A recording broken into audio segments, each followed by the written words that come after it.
Well, thank you, Rachel, and thank you for inviting me. I would normally say it's nice to meet you all, but it's always a little bizarre when you do this sort of webinar because I can see no faces. But it's nice to know there's somebody out there. To give you a little bit of an introduction, my name is Elspeth Grant, and I've worked with disabled and vulnerable people since I was probably around 14 in various environments. I trained at Great Ormond Street and then stayed working with military families both in the UK and overseas.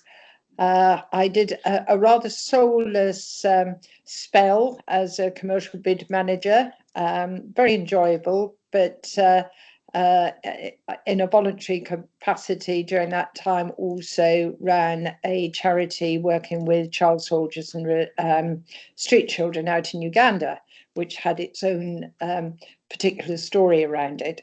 But since 2009, I've been focusing as a founding member of AAA Solutions on fire safety and evacuation planning for disabled and vulnerable people from the domestic environment. And I passionately believe in the equality of means of escape, and that actually it isn't rocket science, but that we all have a duty of care.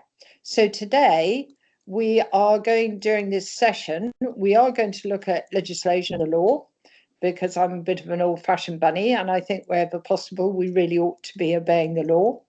We're going to look at how the risks that a disabled person has across all environments. So whether it's in an individual domestic house, flats, care homes, specialised housing, because all of those areas are things we need to be bearing in mind. We're going to look at the risks and how we can reduce them, and also what our responsibilities are. So as long as technology works, fingers crossed, sometimes I find it doesn't always, I'm going to share my screen and we will start the slideshow. I will allow hands up, but I would suggest that we're going to have a Q&A session, short Q&A session.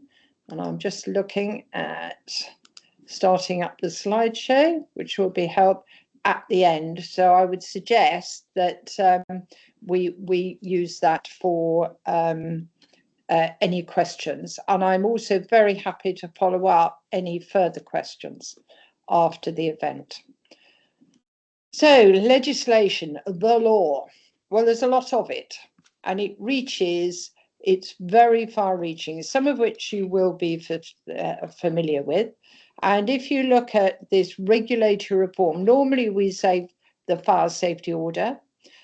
This applies to almost all buildings, including blocks of flats, where there are 2 or more flats and a common area. I would imagine you are familiar with the Housing Act, although maybe not where it sort of strays into fire safety, the Equality Act and Public Sector Duty, and the Health and Social Care Act.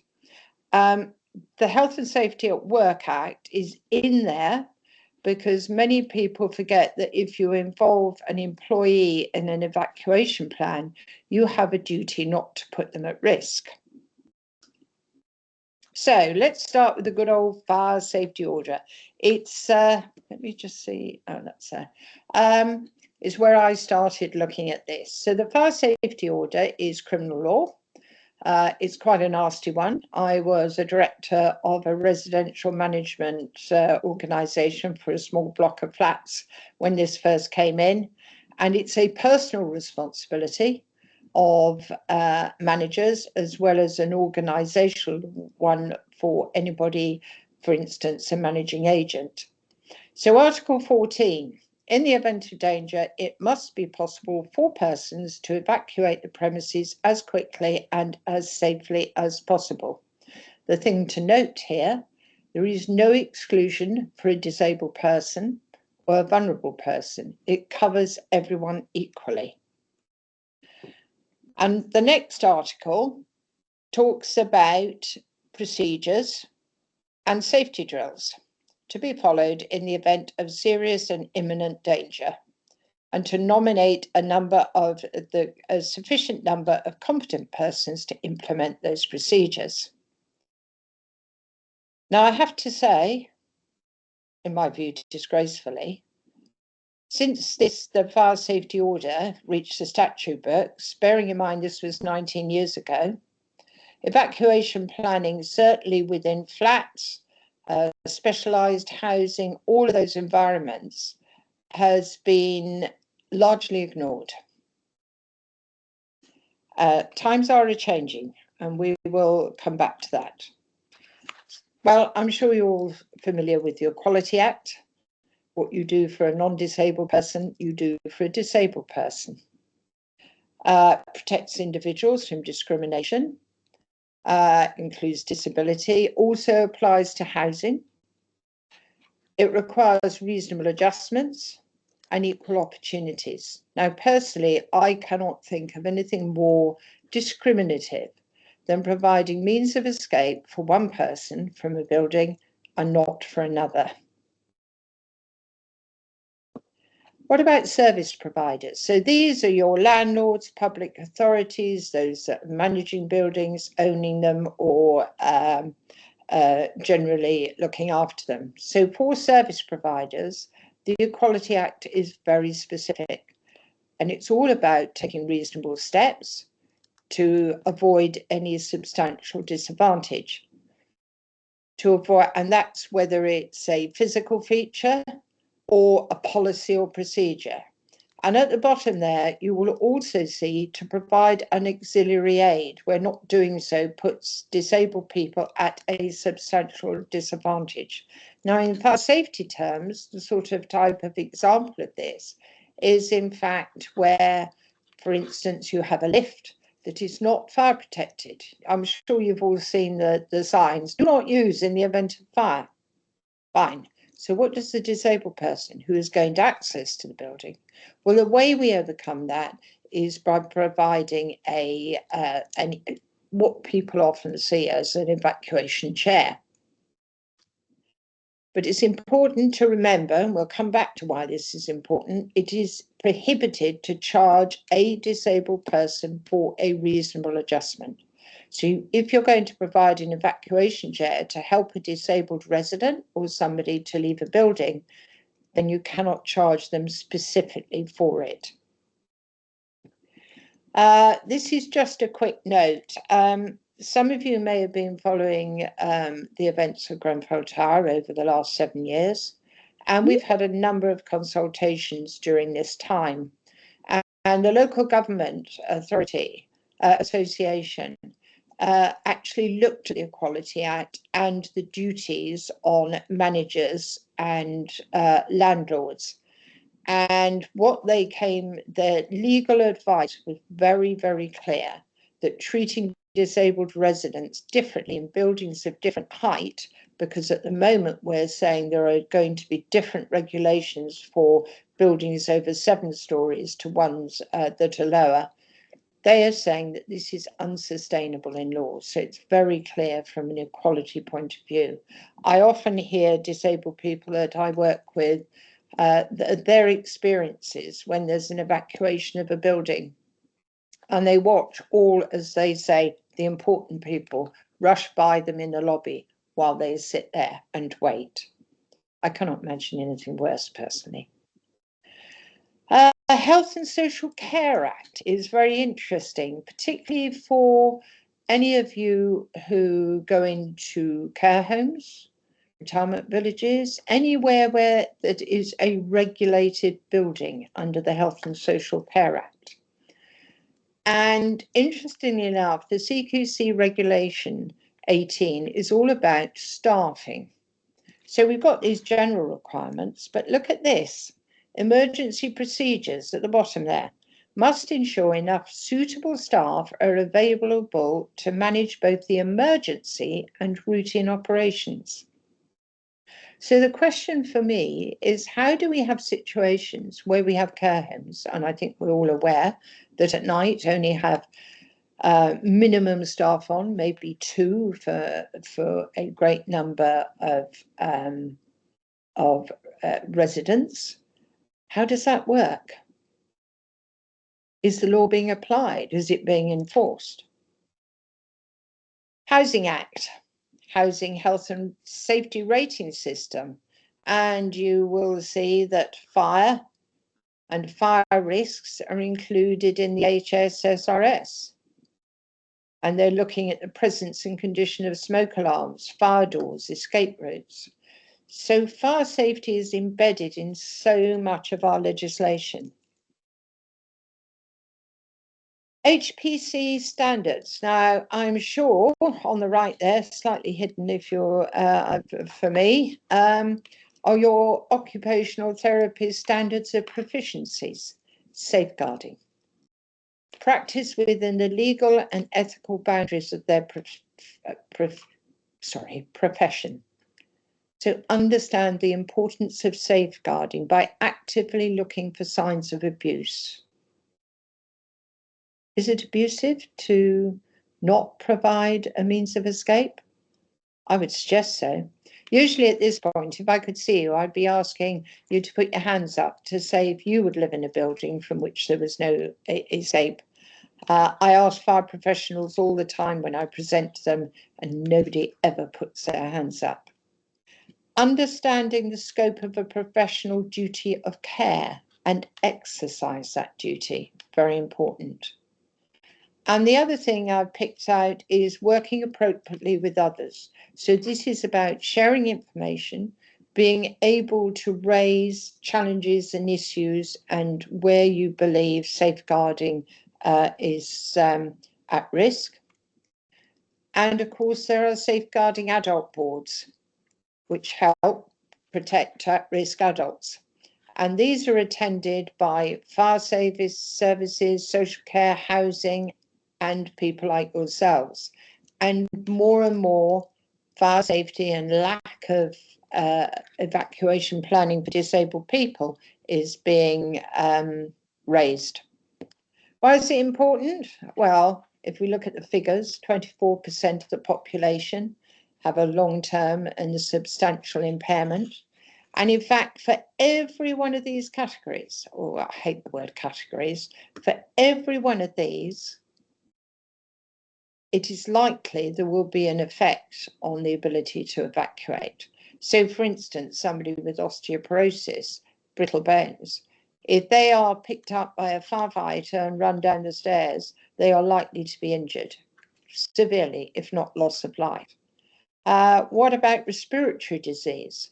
Somebody with respiratory disease will descend slower than somebody who hasn't. Now, as soon as you talk to fire people, they immediately, and many building managers just think about wheelchair users. But actually on this list, the numbers are very small who are permanent wheelchair users. So, what are the risks that we're actually looking at?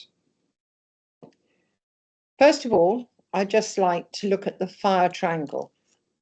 So each element of these essential components are critical in the role of a fire either starting or developing.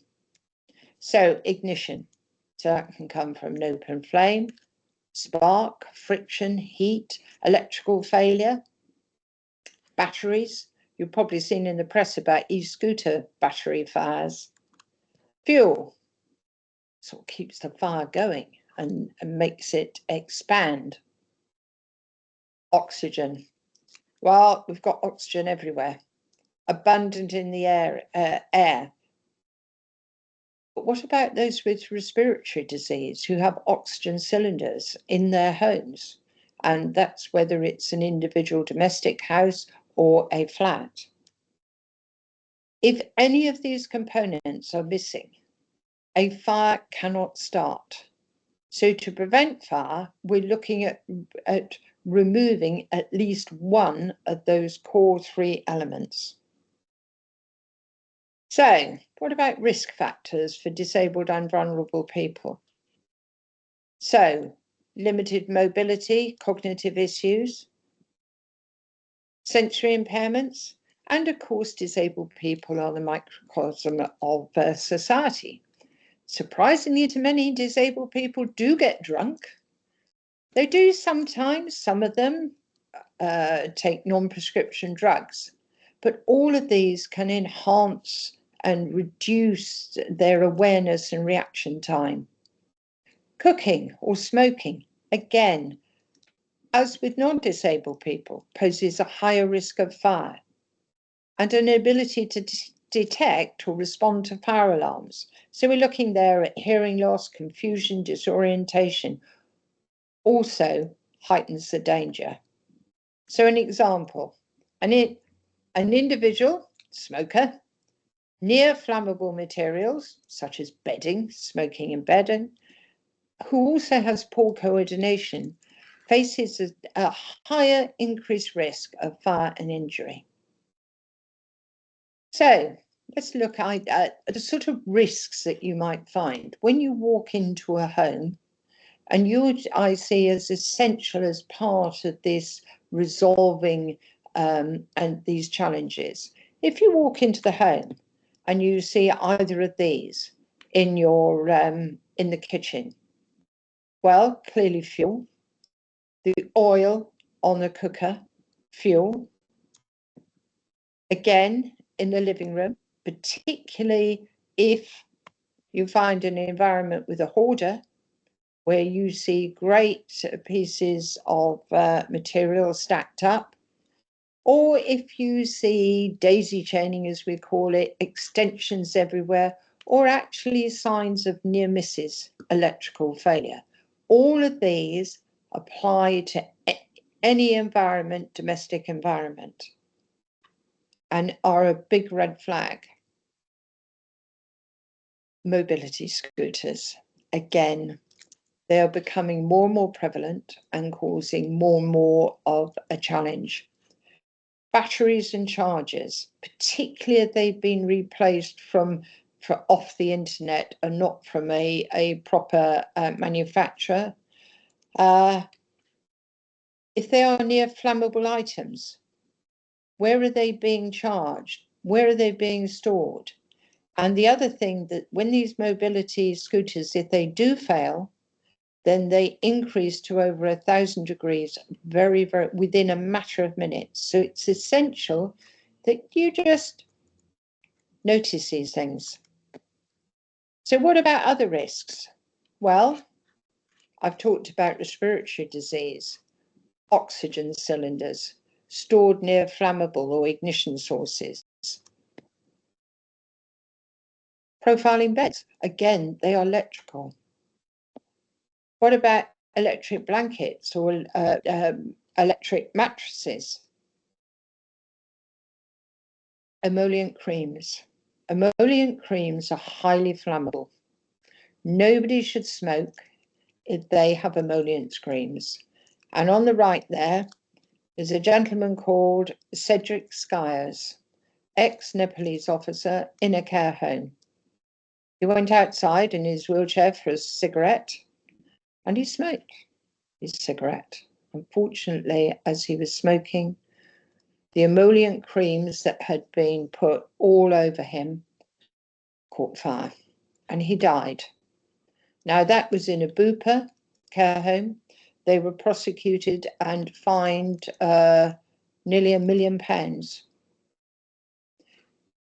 partly because the staff were not trained to recognise the dangers.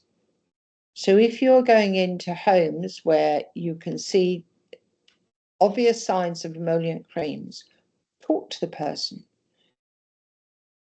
and explain that they must be really careful. So that's all the challenges. What do we do to reduce that risk?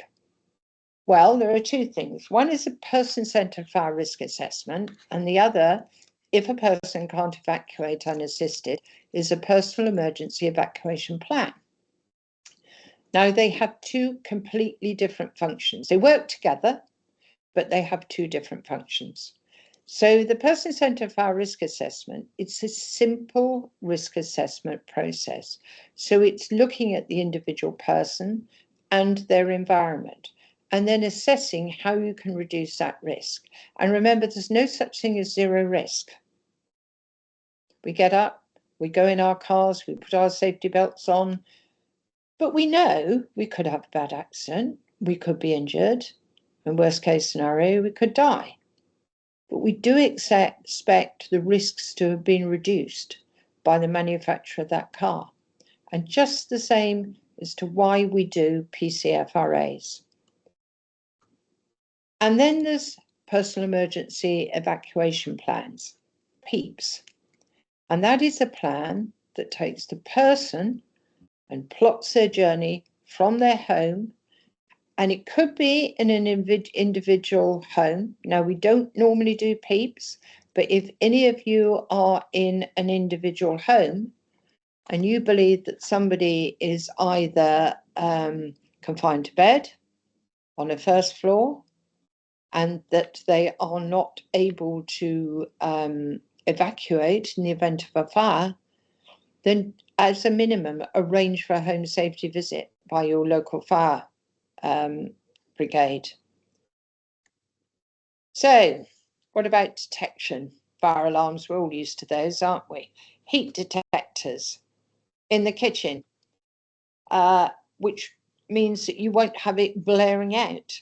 Smoke detectors in all circulation spaces. And if you're used to looking for these things when you walk into a home, then you'll immediately know if they're missing. We don't normally put them in toilet, bathrooms and shower rooms, but it doesn't mean that they shouldn't be there if they are. But what about specialist fire alarms? So maybe you have somebody who is hearing impaired. Well, we have beacon fire alarms that flash when they're activated. We have under pillow vibrating pillows, and we have deaf alerters. So if the doorbell's rung, it flashes, all to assist, and this can also help and be integrated with fire alarms. We have voice fire alarms, particularly helpful for cognitive impaired people and neurodiverse people if a blaring alarm would cause a big problem. And any carbon monoxide detector should certainly have a beacon as well, probably as standard. We also have fire alarms that monitor how often they go off and will predict. So we'll predict and raise to building management or family or carers, look, I think we might have a problem. This particular environment has had that fire alarm go off 6 times today. Might just be a burnt toast, but important that we recognise and prevent a fire. Then there's telecare. I'm sure many of the people you visit have telecare services. These can be integrated into all the other fire alarms, alerts, etc. An integrated system. We have the technology to do it. Water mist. Now, I'm hoping this is going to work. Now, water mist, I expect you've all heard of sprinklers. I wouldn't want a sprinkler in my home. It drowns everything and you end up with a flood. However, water mist is a very fine spray that extinguishes fire. My mother lived with us for 12 years. I so wish I'd had water mist because you can fit them and you'll see here under the tap in the kitchen, they're discreet. It's not a major installation. And as soon as a fire goes off, by the way, we don't endorse suppliers, but this is for your information. This short video shows Automist extinguishing a small kitchen fire. The Automist head unit has been discreetly installed under the kitchen tap, and the pump is hidden away under the sink. Once triggered, either automatically by a heat alarm or manually, Automist uses mains water to generate a fog, which is a highly effective fire suppressant.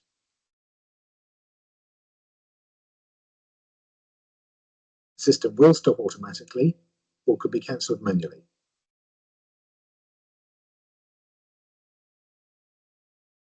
Now, clearing up from that is so much simpler, and it prevents very quickly a fire from developing, particularly where vulnerable cognitive, dementia, a whole range of people who may have difficulties if that happens within their kitchen.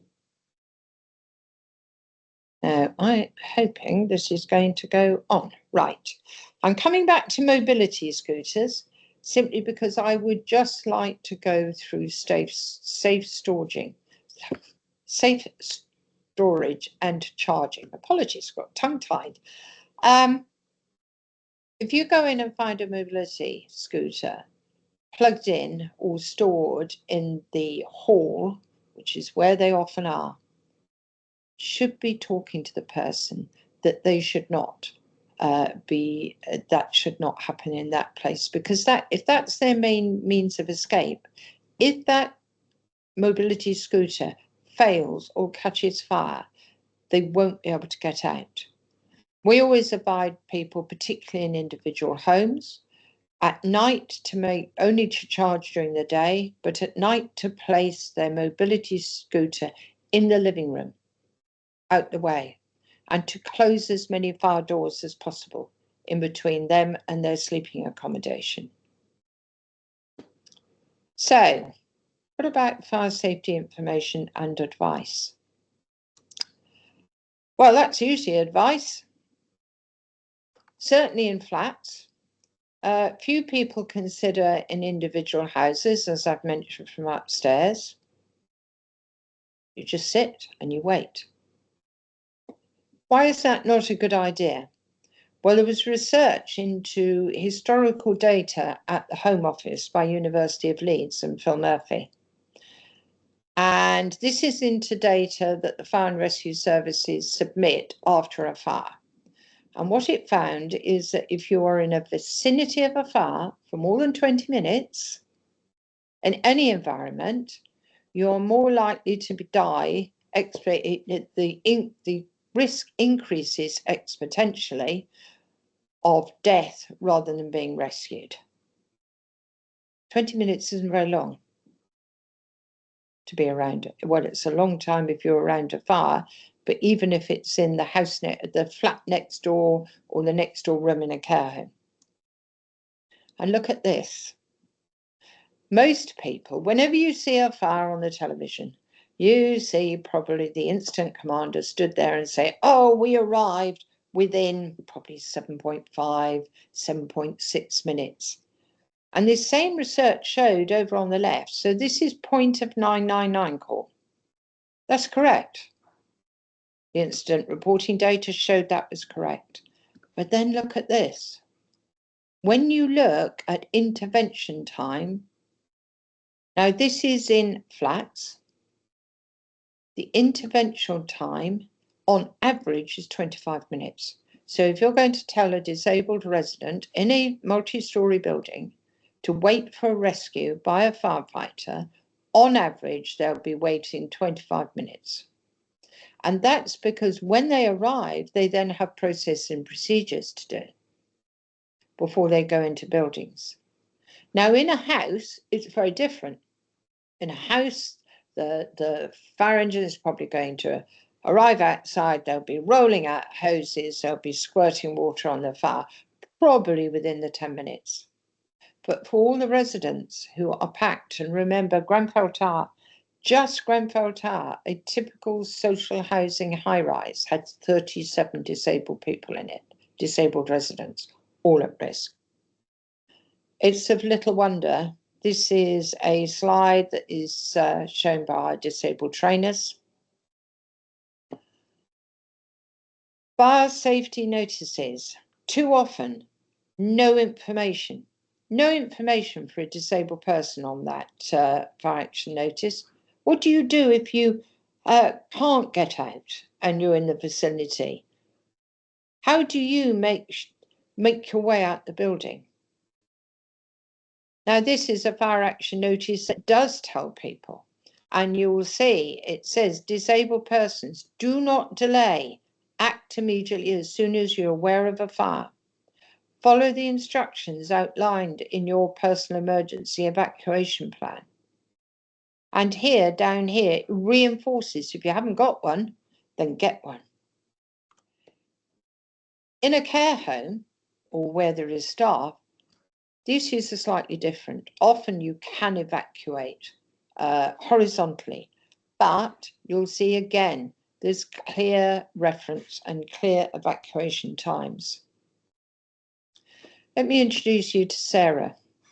Sarah, I have her permission to share her details. She is a practicing solicitor. She has a progressive condition, which includes osteoporosis. She's a leasehold owner, and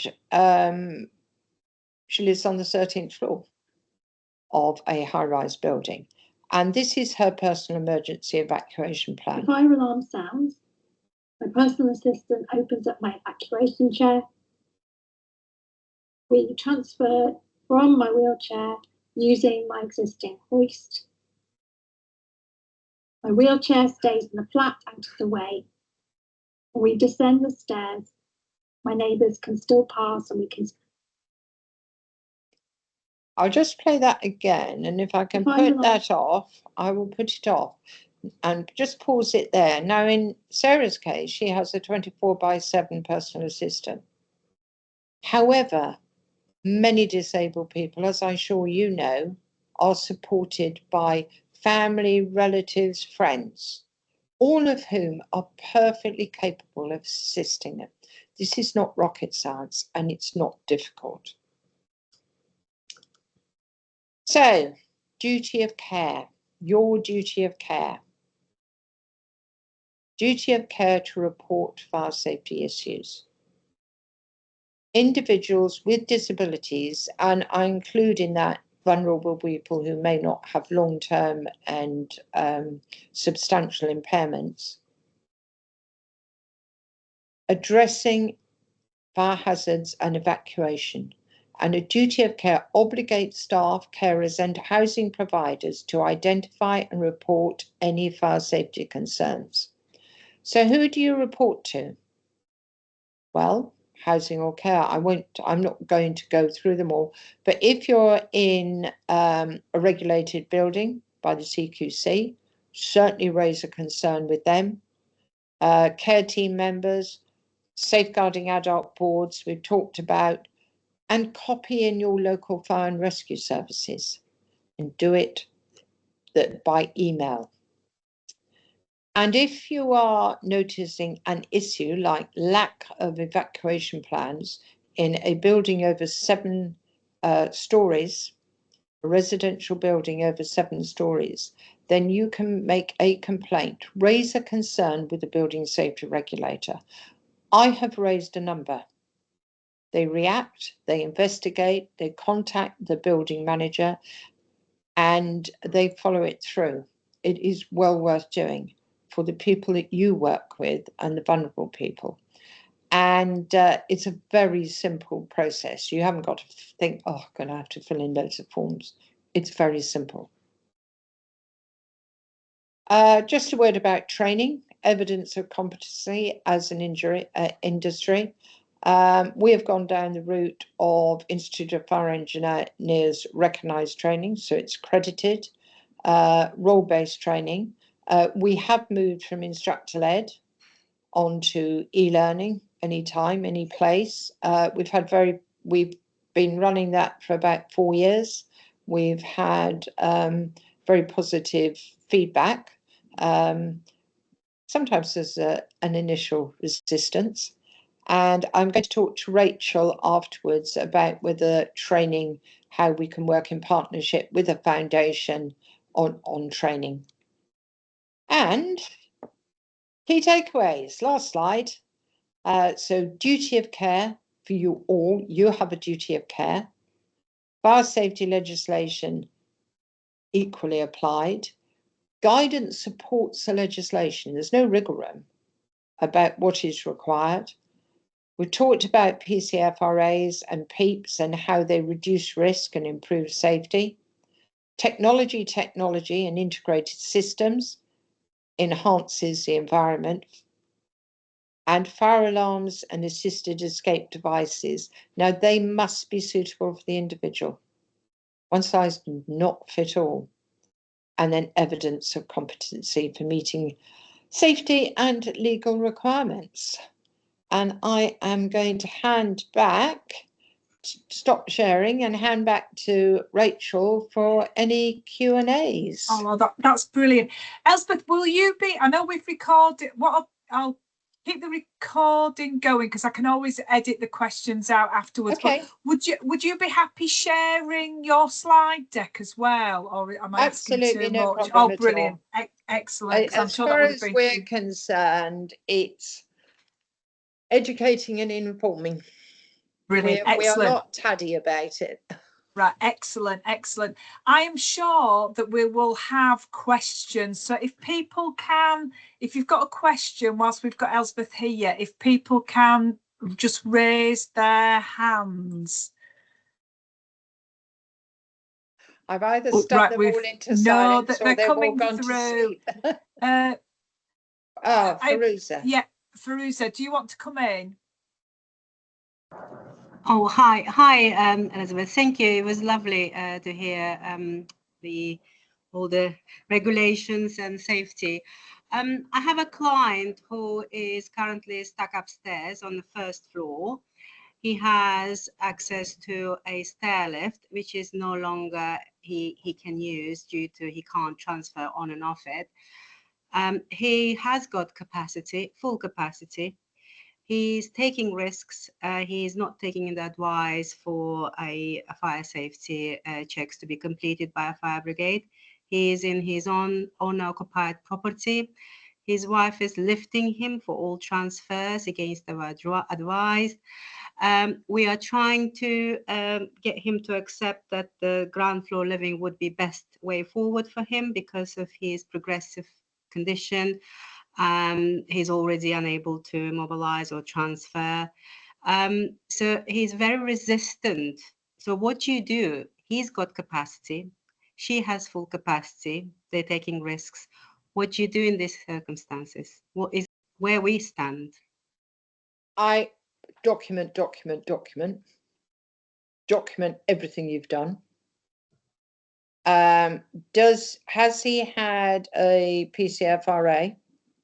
No, he's not agreeing to anything. Now, one thing, the responsibility actually sits with the landlord managing agent. But that's not to say that you cannot be involved in that process or to do it. But under the fire safety order, the responsibility for his safety within the building and his ability to evacuate, but interestingly enough, only as far as the fire safety order is concerned, once he gets into the common areas. Now, there is a bit of a dispute because the fire safety order also says any relevant person, i.e. legally on the premises, in the vicinity of the premises, which there is an argument for some legal beagles that says that does cover the flat. But certainly he ought to have increased fire protection in his flat. So i.e., but did you say he's a leaseholder?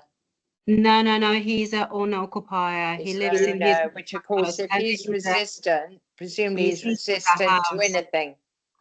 Anything, that's right. We can adapt the downstairs facilities for him. He's not agreeing to that. He's asking for hoist to be installed upstairs. In terms of the health and safety for the wife who is caring for him, we are willing to do that, so reduce the risk to her. But at the same time, are we encouraging him to remain upstairs? That's the dilemma, isn't it? So it's a really difficult one. Yeah. Our normal approach is you don't force people to move. You do everything to keep them in their place. So in his place, if they are willing to accept, for instance, a hoist, and if they're willing, in that case, that would say to me they would probably be willing to accept suppression, such as water mist under the tap, to keep them safer. And I would say he needs a PEEP developed and an assisted escape device. Now, the one we showed you was tracked. It's very safe. His wife is relatively physically She's not disabled, so she's able to assist. In that case, do not, whatever you do, buy a friction device, which is, you'll all have seen them, the EVAC chairs with a canvas seat. Because one thing they don't tell you about these chairs, until you've bought it and you look, if you do, and read the detailed manual, you cannot have the occupant heavier than the operator. I wouldn't get in one. I don't know about any of you. I wouldn't go near one, and disabled people. So the CD7, which is shown in the video, is extremely safe because it has a braking system. The person can take their hands off the brake and that chair will go nowhere. If the physical environment, the main issue is to get the supplier. There is one supplier that we do work with, which and we do recommend, is EVACCESS, EVACCESS. Get them to come round, look at your, and to say this will work, and to test, because occasionally we have a point at which that CD7 gets stuck on the carpet or won't do the turn. So it's a combination. But that's the approach. And then the costs for that, given that it's a reasonable adjustment, because you're overcoming the fact that the fire lift, that we would recommend is spread across the service charges for all flats. Now, that depends on the number of flats. It depends on the environment, because we're also very sensitive to hate crimes and people who don't like the thought that they're paying for something that they're not having the use of. So that's very much around the individual environment. We go into a lot of detail in all of this in the Practical PEEPS course and the associated supplementary courses. But that would certainly be my advice. Thank you. Lovely. Any other questions? I'm sure that there'll be others. If you pop your hand up, if you've got any other questions. Oh, yeah. Oh, we've got, oh, they're all flying up now. Go to Sarah and then to Victoria. Sarah. You're on mute, Sarah. Sorry, it's me making you put yourself on mute. There you go. It's all right. I do that all the time. How embarrassing. I've got a gentleman who's very disabled and non-verbal, and he's 27, I think, or 28, and his mum is very anxious about him and overprotective, and she's asked for a DFG to have his window in his ground floor bedroom turned into doors, because she's very worried that if there's a fire, it'll take too long to hoist him out of bed and get him out the front door. And she wants him to be wheeled straight out of his bedroom in the hospital bed into the garden. And I don't really know what to say to her.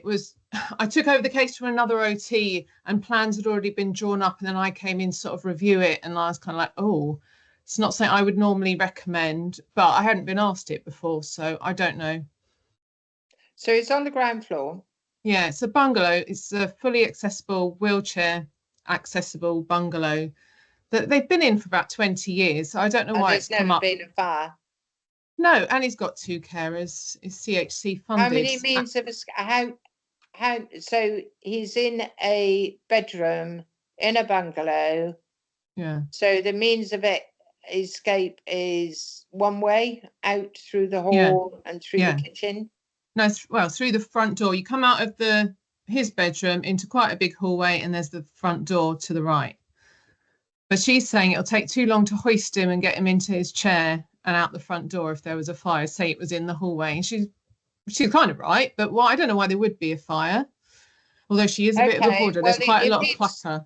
I mean, the hoist, when you look at Sarah, what I had meant to say, obviously we always worry about electrics with electrical hoists, because if the electrics fail, then the hoist isn't used. There is something called a Beezy board, which literally I don't know, do you use Beezy boards in normal? I don't know that one. Right, okay, it's a Beezy board, BEASEY, And it is literally a way of transferring somebody without lifting them. And you put one side on the bed and one side on the evacuation device or wherever. And then it's incredibly simple. It's got a circle in the middle that the person sits on, and it slides up and down that board. And literally you put the person on the circle, slide them across. So there's no need to use a hoist. Okay. I'd probably start with that. They're also saying that they can't make his room completely smoke free because there's a tracking hoist that goes above the door into the hallway, so that he could be hoisted out of his room. So there's a gap, which Okay. is a Yeah. bit of a concern. So yes. Okay. Understood that. But so what we're worried about is he being trapped in the room and unable to get out. Yeah. Really. So there's a fire in the kitchen or in the. Well, the other thing is to put. You can, of course, put water mist in his bedroom. Okay. Is the other option. Yeah, because I saw it was like under the tap. So do you need access to water? You can have water mister system throughout the bungalow. It can be in every room. How much does that cost, and could we get that under a grant? I don't know because it's if you ring Plumis or Automist, I think Automist, Plumis, Plumis, and ask for a quote. It's always a very difficult balance for us because we want to give you the information of where to go, but we don't get involved. You know, we don't take commissions from people, and so we're sort of. So I ring up Plumis, Automist, the water mist systems, and get them to give you a quote. Okay, lovely, thank you. Is that better than having a back door? Do you think there's a second reason for wanting a back door straight into the garden? It does seem that it's just a second. I mean, a second means of escape. I would argue it's a good idea.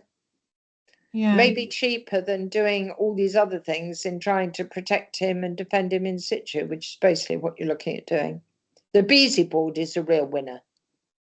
Okay. Very cheap. Okay. So in terms of applying, sorry. Yeah, I was just going to say, in terms of applying the DFG and whether it will be fundable for DFG, it's always, you have to go through the kind of decision making in terms of eligible works. So one, you need to demonstrate that the works meets one or more of the purposes of the DFG.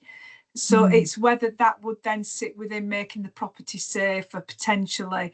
But then what you need to then demonstrate is that it's necessary and appropriate. So almost a bit like what Elspeth has gone through is what are all the alternatives? So that frame that work that we've got at Foundations around necessary and appropriate, what alternative solutions, what other bits and pieces, and why is this the only solution? So that is the thing that you would, to be able to apply for DFG, you would need to kind of demonstrate, one, it meets one of the purposes, and then you would need to make that case around why you feel it's necessary and appropriate.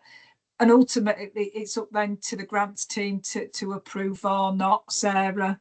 Okay, thank you.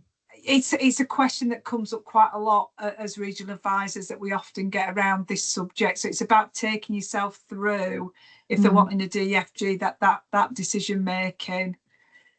Are you happy with that answer, Sarah? Yeah, that's good. Thank you very much. Victoria, do you want to come in and ask your question?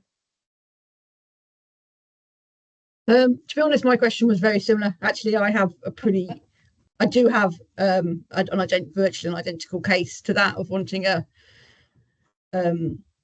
patio doors off a bedroom, but it's just around the general kind of second exit, which we get asked all the time. I had one gentleman who told me that every single room should have an emergency exit from it to the outside. In a bungalow or domestic? Oh yeah. In your bog standard kind of bungalow.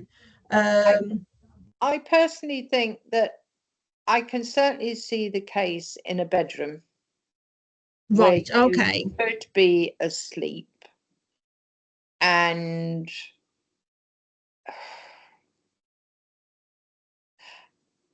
I think it's an individual. I'm just trying to think I think, it yeah, I think you're correctly. right. It's an individual, you know, how vulnerable is the person, how their physical environment, how likely is, you know, it's likelihood, possibility, severity, how likely is a fire to develop. If they're living in a, you know, relatively modern bungalow that's maintained, that you know, you haven't got hoarding issues, it's you know, everything else is right, then you can say the chances of a fire are much less. However, I can also see the argument that in this, if there's a bedroom and you've got to get out past a kitchen, one of the probably, and I don't think I mentioned it, which is very remiss of me, about making sure that anybody you visit understands they shut their doors at night. So every door from the, whether or not it's a fire door, it doesn't matter, because what kills people actually isn't the fire, it's the gases. Right. So I mean, I am paranoid. My family tell me I'm paranoid. I shut every door. The more doors you can shut between yourself and the sources of where a fire might occur, the better. And you never charge things. I mean, I went for years where I wouldn't let our you know, our grandchildren, that'll age me, our grandchildren, I was only a child bride, may I say, our grandchildren from having mobile phones in the bedroom or computers, because we've had some awful cases where, you know, teenagers particularly have been in bedrooms, gone to bed, left all their electrical on, there's a fire, and of course the smoke alarm's outside the bedroom, not in the bedroom. The parents do not know there's even a fire. So going back to the question, in the ideal world, I would probably say yes, I'd want a door out. Whether you can justify, is it, when you say a DFG, is that disability funding grant? Yeah, so it's the Disabled Facilities Grant. So that's the grant that so every local authority gets a pot of money from the ministry every year to provide adaptations. To be eligible, the works have to be eligible works. So there are 12 purposes that people can apply for a grant. So you need to demonstrate it meets one of the purposes. And then you need, one of the roles that an occupational therapist has is being able to describe why the work's being requested is necessary and appropriate. So it's about, so it's about being able to justify why that particular solution is the right thing to do. So but I think I'd just like to say, these are occurring in bungalows and individual domestic premises.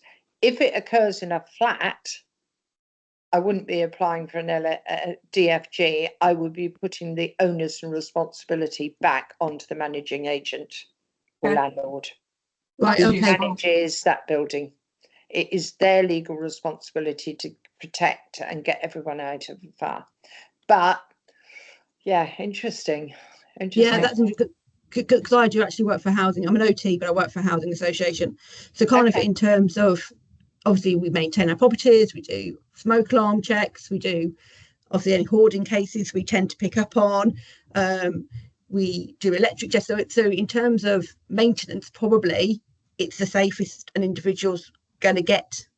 But it's quite interesting what you're saying about, because we don't have any high-rise flats. Our highest is 2 masonettes on top of each other, so like 4 floors in effect, and or 3-story flats. But that is kind of quite interesting what you're saying. So I'll definitely bring that up with kind of our health and safety team about kind of emergency access out of the back of the, you know, especially the ground floor flats. We've challenged it. I've had a number of meetings with government, and we've said, why on earth are you making new regulations for buildings over 7 stories? Because quite frankly, if you're on the 4th floor of a 24 high building, it's exactly the same as if you're on the 4th floor of a 5-story building if you cannot evacuate. So it does not make, there's no logic. Well, why does that not surprise me? I mean, I've been doing this for a very long time, and there is just no logic. But basically, the law is absolutely clear. It is the manager's of the building responsibility, and it has to be done. There has to be a plan. There's, if you look at a document called it's on the Home Office site, Fire Risk Assessment, Means of Escape for Disabled People.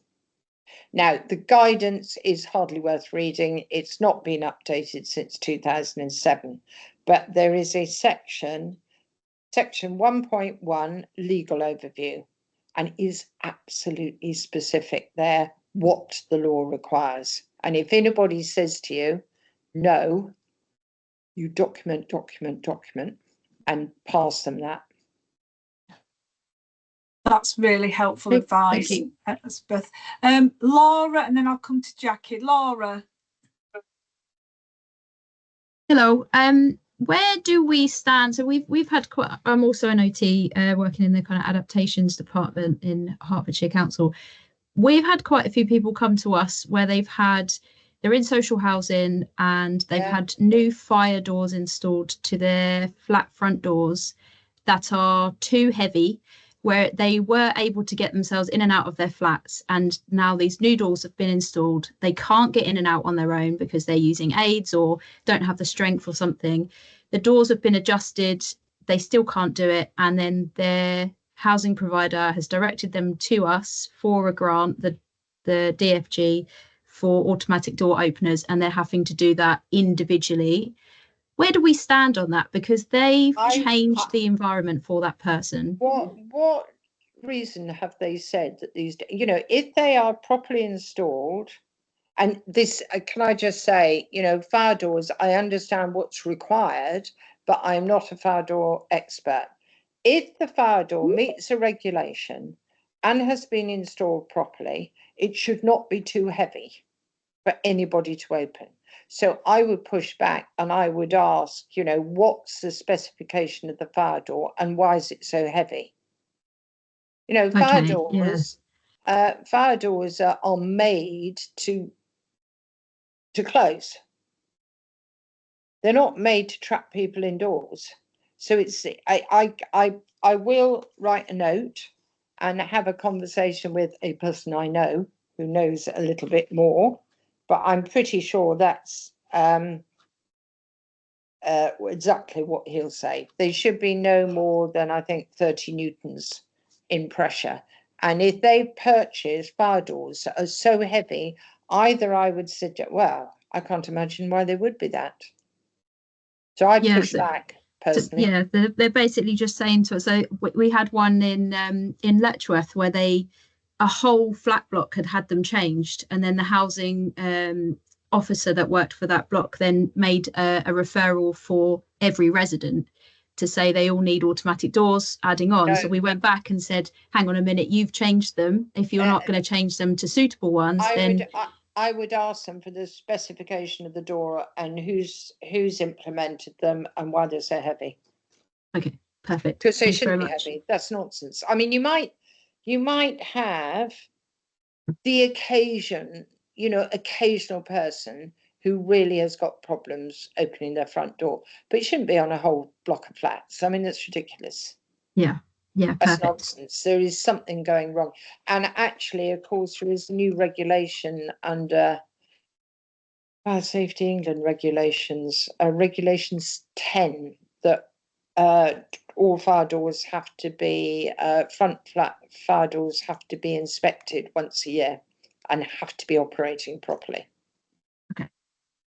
Okay, that's really helpful. Thank you. I definitely push back, and I will let Rachel know if there's any different when I talk that'd be brilliant. The person who probably knows about these things far and will be able to quote me what the actual specification should be. That would be great. Thank you. That will probably be next week, Rachel. I'm seeing. Yeah, no problem. Next week. There might be some bits and pieces because Jaquel Runnell and Marnie Walker have just recently published the Inclusive Housing Design Guide, so there might be some bits in there, Laura, around spec for fire doors, I suspect. So I'll have a look in there as well. But that'll be great, Elspeth. Jackie, Jackie Avery, did you have a question? I know your hand's gone down. Actually, it was similar to what Elspeth's just been talking about in terms of the DFG criteria. We've had a couple of these for the HRAs. Client thinks they need a door through the bedroom window because they would like to get out into the garden area, or in terms of fire risk, blah blah. So sorry, so there's so many. It's all right, Jackie. Yeah. It's all right. I was just thinking, that's why I asked the question before, because I was thinking, if I was wanting a door into the garden, I wouldn't say, well, I just want to get, I would raise a really good reason, like, oh, it's fire risk. Yeah. So, but it's interesting because I've been advocating that they look at the DFG criteria and we look at fire doors over and above everything else, because to get out into a garden area in the case of a fire, you're going to cause some entrapment issues anyway. And so it's easier to get through a fire door from a fire safety regulation point of view than it is to an enclosed garden space. So there are different elements of looking at doors through windows, but yeah, I've got a few of these with the social housing, and I think a lot of it's a fancy fellow would like patio doors from the bedroom and the garden. Thank you very much, but I think we have to have a serious think about what this means, because a door from a window into a garden, you're looking at ramping, you're looking at honestly, it's unbelievable. Yeah. And there may be better ways. I mean, I do have sympathy about the fact, I am furious that we have a situation where millions of disabled people, particularly in multi-storey buildings, have no means of escape. I just can't. I'm. Well, Newcastle, it's our policy now, not if anyone can't self-evacuate from a high, they don't go in high rises. We don't have disabled people in high rises in Newcastle. Yeah, so what do you do about people who've lived in their flats for like the last 30 years? Then we have to have a rehousing policy, Elspeth. We can't take that risk, really. Do you offer it them, or do you enforce it? There's no housing policy, I think, that'll enforce that. But I think with a good housing officer and a good team around the client. Sounds really good. Yeah. Sounds really good. We're trying our best. I'm on your side as well. I think it's an incredibly sensitive issue. The reason I asked is that we have had people, particularly probably around the London area, where they've lived in and they're their homes. They've lived there for 30 years. And as in Grenfell, other family members live on different floors. So actually moving them out of there for a possible event at some point may not be the best solution. So which is where we start to look at, let's increase their safety, their suppression, etc. Well, you've got to increase the offer in your general stock thereafter, haven't you? So we are looking at ways and means to help people think about the other alternative options. So that's what we're trying to do. Yeah, it's really good to hear. You're always doing good. I'll grow older in Newcastle, I think. We're all moving to Newcastle. We were up there last month, actually, visiting some ex-colleagues and my granddaughter who's moved to Cumbria. Oh, right. They're always doing good. They're always doing good things in Newcastle, aren't you, Jackie? Indeed, we are. Indeed, we are. Have we got? I'm just mindful of Elspeth's time. Have we got one final question? Really quickly, Sharon. Yes, come on in. Yes, Sharon, you might be on mute. Hiya. Hiya, Sharon. Oh, bear with me. There you go. There you are. There you are. It is a quick question. Have we got access to any fire-specific risk assessments, kind of more basic, that maybe if a service user is declining all services, we can show them something, an actual risk assessment? Or I'm even thinking sometimes the grants team that I deal with says we don't do that, and sometimes they take more of a blanket policy, which I know they're not allowed to do. But if we had something that could actually show them an actual risk assessment that was done, it might change things. Or would you kind of say refer to the fire service? No, not their Okay. job. They'll do a home safety visit. But I've had disabled people who, when they've had a home safety visit, you know, they check the fire alarm and they say to them, I can't evacuate, for instance. And I've had them say, and I'm addressing this at the moment, oh, I'm sorry, that's outside our remit. Okay. Quite so, no. We do have worked examples of one. We normally only give them out with our court, you know, you get access to them from our courses. The way we certainly structure not so much fire risk assessments, but PEEPs, personal emergency, we structure them so that residents can fill in the majority of the information themselves. So you can put it on your organisational portal and you can say, look, if you've got trouble, fill in. And then actually what the housing managers are doing the quality bit of saying, does this make sense? What do they need to enhance? Rather than going around and saying to somebody, can you do stairs? Always seems a bit pointless. We also do have a person-centred fire risk assessment. And I need to go and have a think whether we give you a copy or not. We wouldn't want it going too far. No, I appreciate that, Elspeth. It's a balance. Yeah. It's a balance because once it goes out there, it's no, totally get that. I mean, we know when somebody does a course, they get it anyway. They get the fillable form, but we very strongly believe in training. And moving forward, it's all going to be evidence of competency, and it's not just in the high rise. It's going to be right through the industry. Yeah. Thank you. That's great. And again, Sharon, it might be something as obviously, just kind of having had this session, it might be something that Elspeth and I can talk about in terms of whether there's something that we can do jointly as foundations around this, because I know it is an area that often crops up. So watch this space. Look, I'm just mindful of your time, Elspeth, and everybody else's time. So just on behalf of Foundation, just a huge, can we just, not that we can really clap, but just we are all clapping. You can all try on mute. So we have, Alice, I think Alison was trying to do a clap. Carol, you've got your, I think everybody's trying to clap. Everybody, when you try to do the clap, everybody raises their hands. Just a huge thank you. We will have, look, Laura's managed to find, a few people have found the clap. We have recorded this session, so we'll, but if you can send your PowerPoint, that would be brilliant. No problem. And people can, so you do the courses and people can find those courses on your website, can't Absolutely. they? Yeah. And in fact, I'll go away. I did say to Rachel, everyone, that we often give a discount price after doing a presentation. And brilliant. I will go round and I will email you. So basically you can put a code in that gives you a discount in the shop. Brilliant. That's great stuff. I don't think we've got time to do any more this afternoon, and probably the last thing that people want is me rabbit on for another hour. So we'll let everybody go. And just a huge thank you. We've got the next network meeting back end of July. Please think about coming along to the summit on high value adaptations. And if you've not already joined the OT network, then as I say, I'll send all the bits and pieces out in an email to everybody. But really good to see everybody, and hopefully see you in July. Cheerio. Thank you. Thanks very much. Bye. Bye.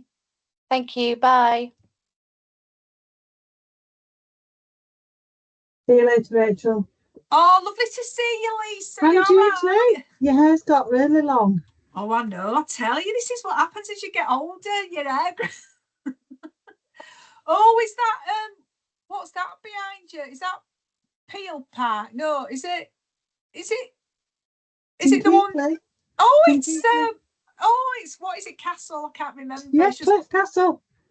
Oh, Oh, let me just stop recording a minute. Let me just stop recording. Stop recording.